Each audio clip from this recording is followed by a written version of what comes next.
Hey guys, welcome back to World of Warships. Today we're taking a look at the Ipiranga. It got buffed when it got released this update. I only played it before those maneuverability buffs, which were massive to the insane power level on these ships. They now are able to dodge and maneuver very, very well. It's extremely easy to position this ship now around islands, as well as give yourself opportunities to dodge incoming fire. Maneuver around torpedoes. It's really, really strong what they've done to these ships. Still not a huge fan of buffing ships right as they release. Feels like they don't really care about the balance as much when there's not really a testing period. But that's not what this video is about. This video is about the insanity that is the Ipiranga now. I hope you've all been enjoying this ship as it's now been released through the Battle Pass on the free tracks. You didn't have to pay anything for it. And about now, you should be working your way through and probably getting this ship. I've been seeing a lot of them in random battles, and seemingly people have been enjoying pushing in and brawling it out. These secondaries are absolutely ridiculous here. We're going to be using these combat instructions, buffing our reload, range, and damage, mainly here for reload and damage to kill the destroyer just a little bit quicker. I think we barely miss out on the double strike there. It would have been pretty close. And look at these maneuverability buffs already coming in clutch, allowing us to dodge not only the destroyer torps easily, but also getting around these submarine torpedoes. Absolutely massive. Also able to get around this island and prevent the carrier from dropping us. Maneuverability is a huge part of this game. It doesn't seem like it maybe when you're starting out, but having this extreme level of acceleration and turning rate is so nice for any ship in the game, let alone a massive battleship that wants to push in. The armor here is also excellent, of course, although you do have a pretty large superstructure, at least relative to the tier 9 and tier 10. So something to consider is that you will be taking more damage when you perfectly angle bow in. If you're presenting enough broadside to shoot your guns and, well, all your secondaries, it's going to be a little harder to do damage to you since your hull armor is so good. These ships are incredibly tanky. I'm sure you don't need me to tell you that, especially if you've fought a few of these things. There are some downsides though, of course. No hydro on a pushing battleship is a little bit awkward, and certainly the main guns leave a lot to be desired. These are pretty bad main armaments, but the secondaries more than make up for that. This damage output is absolutely ridiculous. This first game here, we got a little bit of a small match here, unfortunately. These queue dumps by the matchmaker are rather annoying and somewhat frequent these days. Not a huge fan of that. I wish Wargaming would allow us to sit in queue for a little bit longer to get the full random battles match without having carrier double sub in such a small game. That's a minor gripe, I suppose, but it would be nice for the quality of life of this game. What happens, though, if we're not in a small match and we're not just beating up on lowly tier 6s? Well, that's what the second game is going to be. Matchmaker puts us against tier 10s, and this ship can still do incredibly well. This Kansas here, bow in against us. Well, these secondaries are going to do a lot of full pens, even lighting quite a few fires. Although most of the secondary damage is out of the larger caliber secondaries, here only being like 150, 152 millimeter main guns. So not the full alpha damage you get on the tier 9 and 10, or even the Atlantico, where there's the 234 millimeter secondaries. But they still have quarter pen, meaning you easily pen 32 millimeters of armor, and we do some nice damage there into that Kansas. And we also collect the submarine. Yes, feels good, man. Get that direct hit with the ASWs. The secondaries, we're actually shooting the sub there. Feels good, right? Maybe Wargaming fixed secondaries. Well, it's because he was on the surface. Anytime subs are at periscope depth, the secondaries actually just will not fire, even though they could do damage, because at periscope depth, you can take damage from HE, AP, and SAP shells. Get a lucky citadel there into the angled Ryujo, and we're going to use our combat instructions again. I talked about this at length in the other two videos on, or all the videos on these Pan-American battleships, but it's worth repeating. These combat instructions are so good, you do want to time them though. For damage, for reload, and for range, that's the buffs you're getting, so really consider which one you value in the moment. In this case, I valued the extra range to get the secondaries firing early because I knew I would get in range of the Ryujo by the time those secondary combat instructions ran out, thus giving us a little head start on that secondary accuracy. Pretty nice split of damage there, although the ship is, of course, very focused on those secondaries and the fires that come with them. The other things you can use the reload buff for, of course, was reload into the destroyer. But range is going to be the one you're probably going to greed for, I guess. And I wouldn't necessarily recommend you use it for range initially, unless it's a situation like that where you know you're getting within range of an enemy ship soon, before the combat instructions run out, and you can use it to get a head start on your manual secondary buff. Of course, that takes like 45-50 seconds to actually give you that full manual secondary targeting and that accuracy, so the 30 seconds isn't enough to really make use of that. I would be waiting until I have that opportunity to have the full buff to maybe use it for range to extend our duration of secondaries, and we'll see that in this match. Here, Unicum on the flank, very, very scary. Fortunately, we have a Somme over here that is going to help us into this destroyer. Main guns still not really giving us much damage. Fortunately, our secondaries and our destroyer player here are going to help us and finish off that Unicum. +1 to this Somme, and we'll see him a little bit later. Always feels good to have a really strong destroyer player on your flank. That's an absolute massive help for a ship like this. Fighting a Monty, though, a little bit scary, right? A little bit scary to fight into a Montana. Fortunately, our secondaries will be doing some good damage, but our main guns are going to be pretty bad. In fact, I should really be swapping to the high explosive here. Since they're such low caliber and the AP does such low damage, our accuracy is so bad, the HE would be much better here to combine with our secondaries to hopefully light some permanent fires.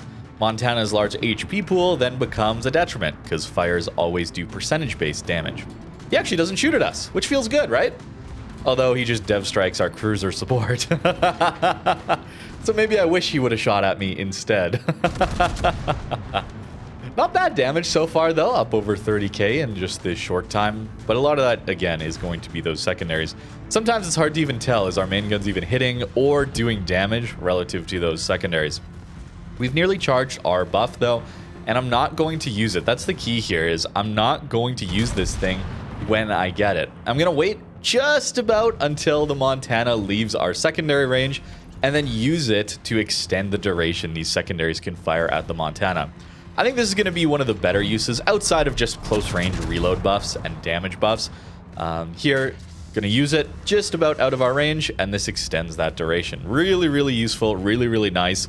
And I guess the question is, do you play Ipiranga or do you play Atlantico? Atlantico has larger caliber guns, although no HE on those guns.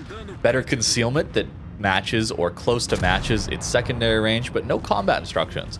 Also has those larger caliber secondaries. It'll be interesting to see which one is the better pick for things like tier 8 ranked. These combat instructions are just so extremely powerful that they might be pushing you over the edge.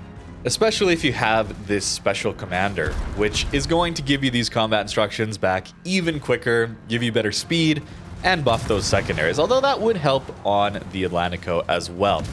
Here, the Somme is actually trying to give us a smoke, which I do appreciate, but I'm being a little bit greedy here. I want to finish off this Montana. I don't want to let him get away, so thank you for the smoke, but I want to charge down this Monty. I still have quite a bit of HP, so I'm hoping that's going to be enough to survive this push.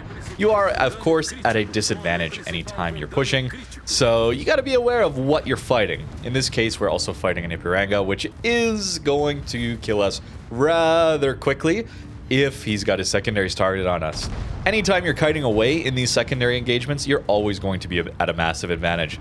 That's a general state in this game, though. Basically, any ship is at an advantage when they're kiting versus when they're pushing. But with secondaries in particular, the way they target, oftentimes, if you're pushing into secondaries, they're going to be much more accurately hitting your superstructure, which is where they're going to do more damage. Although in this case, you probably will take damage to your hull, at least the bow and stern, anytime you're fighting these Pan-American battleships. Monty absolutely crushes us through our superstructure, so you do have to be a little aware that that is a weak point on this tier 8 at least. Maybe not the tier 10, but the tier 8 and the tier 9 to a little bit as well has that weakness. Although he swaps over to the HE, and our damage con just runs out, so he guarantees that permanent fire on us, unfortunately. Both buffs now active from our commander, so we've buffed our secondary reload, as well as gotten ourselves back to our combat instructions that much quicker. These ships are vulnerable at close range though. They can take citadels, so we hopefully will get some here to even out this engagement with our counterpart. Although the shells seem to be disappearing a little bit, it's kind of even hard to track them within the secondaries. Oh, there they are. Okay, there's the big hit. 2 citadels even. So we've managed to easily outtrade this guy. You do have to be very careful giving broadside, at least at closer ranges with these things. They are a little bit more vulnerable. At higher tiers though, the tier 10 especially, yeah, that angled plating is going to be pretty good at dealing with AP at longer ranges. You won't really take many citadels. Although our shells seem to be disappearing here, not even really getting us overpens. There we go, we got an overpen. Yeah, the main guns are not to be relied on, I guess. But hey, the secondaries will hopefully finish him off. Although he's got a heal, so he's probably going to kill us here. We go down with 173 into this game, just full sending it in. And that's a pretty good result into a Montana. Not a ton of tier 10s, I suppose. Not a lot of crossfire either, which helped us out a lot, but not a bad result. And before we get over to the build here, gotta show you just the end of this game. Arsam gave it his best shot, honestly. This guy is exactly the DD player you want to see on your team, and nearly came back with this one. So Mogador spotted. He's doing some damage to him, but importantly, not taking a straight up gunfight with a Mogador is a very, very good idea. So breaking up the damage here with the smoke seems like a good play. And now with the Mogador probably kiting, maybe we can get away and torp the Schlieffen. But no, Mogador is pushing. So hopefully we deal enough damage to deal with this reload booster. A little scary, but he bows in, right? This is the key here against a Mogador or any French DD. If you just bow into them, they're going to do massively reduced damage. And a Mogador is forced to give so much broadside to shoot all of its guns that you're going to do some pretty solid damage in return. Some plays it very, very well and finishes off the DD. Unfortunately, there's still a sub and this Schlieffen left, and it's really not possible to win these games. But he gave it his best shot, so I gotta shout this guy out, and definitely the compliment at the beginning of the game was well worthwhile because this guy gave it his best effort. But back to the Ipiranga, it's a very strong tier 8 battleship, and the whole line is incredibly fun to play. Brawling it out, it's able to push in without really taking insane amounts of damage. Talked about this a little bit more on stream. These ships are absolutely overpowered. Don't get me wrong, okay? But I'm glad they're in the game because it gives you the opportunity to push in and not feel like you're throwing your ship away or intentionally dying on your team and throwing the game. It's really, really nice to have a pushing battleship. Now take what I'm about to say as mostly a joke. I'm aware that a more middle ground, nuanced take exists, but to be a little bit extreme and divisive and mess around here a little bit, anybody complaining about battleships camping the back of the map should love that these exist and should be happy about them. Yeah, I see those complaints a lot. So these can now push in, right? Maybe they're a little bit too strong though, to be fair. The middle ground is probably the right take there, but hey, I think that's kind of funny that Wargaming saw all of our complaints about battleships camping the back and said, here you go. I still enjoy playing these things, but probably in ranked modes, these things are way overtuned, especially if they're able to do so well in random battles just pushing in like this. Almost like carriers as an example of ships that are overtuned for random battles and then they throw them into ranked and it's like, wow, that's insane. Didn't think I was going to compare these battleships to carriers, but if something is balanced-ish, I mean balanced, I'm going to do air quotes there, for random battles, and you throw it into 7v7, 6v6, what do you think is going to happen, right? Anyways, on to the build. Of course, you are going to go with a secondary build. Given the concealment here and improved brisk, it's really nice to run that. Your maneuverability is absolutely insane on these things now that they've been buffed. Secondary build, I'm running concealment and fire prevention. Would be nice to get that 5th heal, but alas, we don't have infinite points on our commanders. As for the upgrades, I'm still running conceal, and I've tried steering gears. I feel like it's just not necessary, honestly. The maneuverability is so good that I'd rather have a little more tankiness here.